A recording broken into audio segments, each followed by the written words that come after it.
Hi, this is Jeremy for 10xyourgigs.com, and in this podcast, I'm going to share with you why I don't think you're in show business, and I'm going to reveal the business you're really in.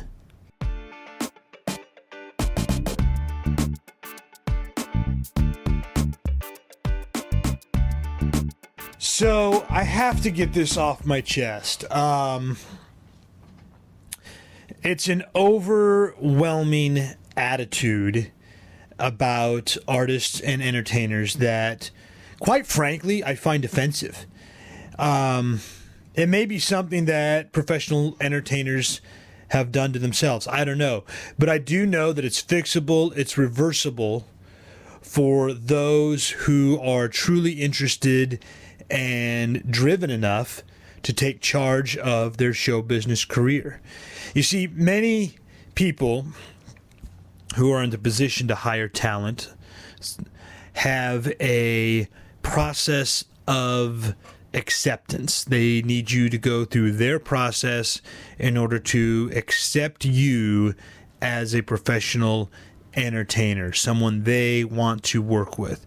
And it's usually either in the form of a live audition, or maybe a demo tape submission, or a showcase, or a contest, or some sort of process that essentially pits entertainers against each other, competing for the same gig or gigs.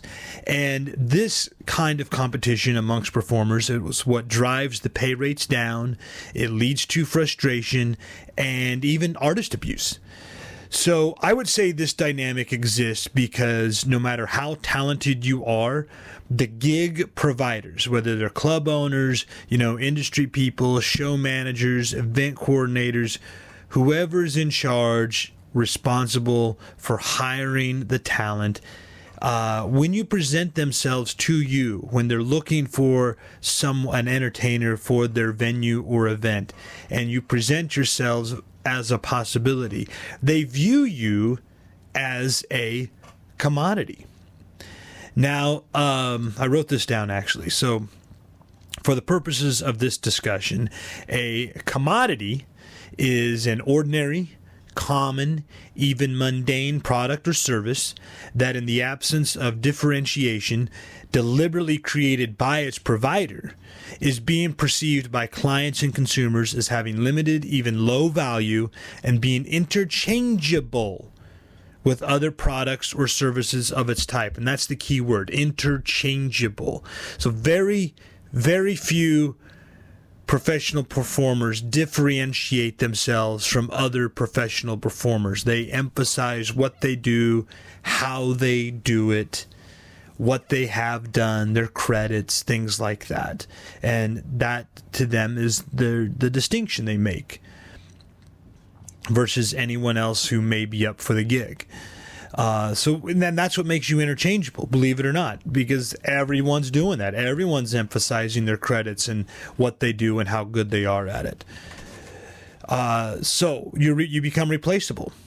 You become average. And I don't think very many professional performers begin with the goal of being average.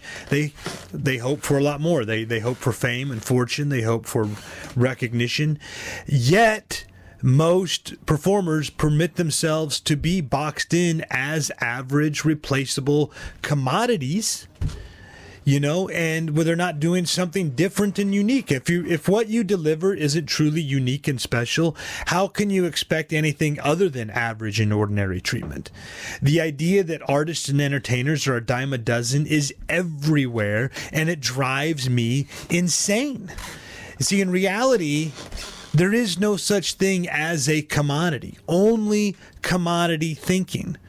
For show business and industry people like club owners and bookers, there's no reason to pay more for one performer over another except for, maybe name recognition, because that's what they're really interested in. Who's the person that's going to be recognizable, that's going to put butts in the seats? So most performers promote themselves for gigs by emphasizing how good they are. The problem with this is that talent is so subjective. To expect more just because you may be more talented is a losing game. There is an abundance of talent out there, and it's too difficult to get industry players to ascertain your particular level of talent versus everybody else. So, how do you escape this? How do you escape commodity thinking in show business and get more money and book more gigs? It's by something that I call the power of radical individualism, which is going way above and beyond, almost to the extreme of providing value and service that sets you apart from everyone else that does what you do. You know, you're going to do something bigger, better, more special, more valuable, other than just bringing a good show versus all the other comedians, DJs, musicians, whatever it is you do. See, every client that books you has a problem to be solved. If you can even help them with a small step towards solving that problem, you will automatically place yourself above all other performers, no matter your level of talent. So let's use the example of a club owner.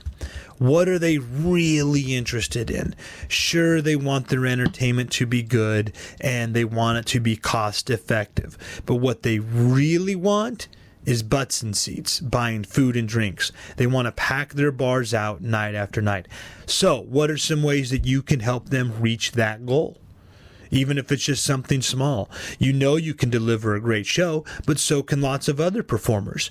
What more can you do that most performers won't in order to help club owners pack out their bars with fun, paying customers? What's different and special about you?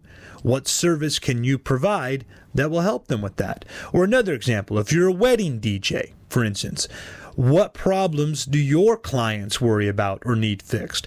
How can you deliver a solution to that client within the context of your DJ service? What can you do that most DJs won't in order to help solve a problem your client is facing?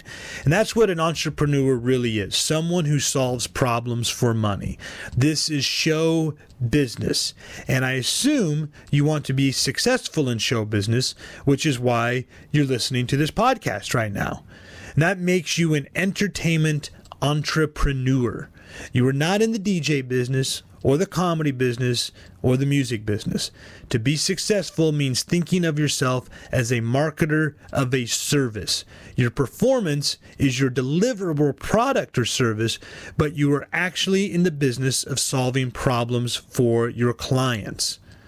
The minute you decide to think of yourself as a service provider and a value creator instead of a professional performer, you're going to liberate new, different, and better gig opportunities. It's just something to think about.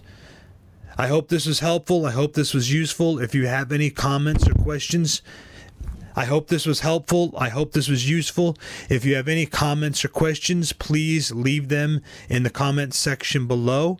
You can go to 10xyourgigs.com and sign up for my 8-step gig getting system that never fails. I send it to you over a series of emails. So just put in your name and email and let me know what your number one challenge is when it comes to booking paid gigs.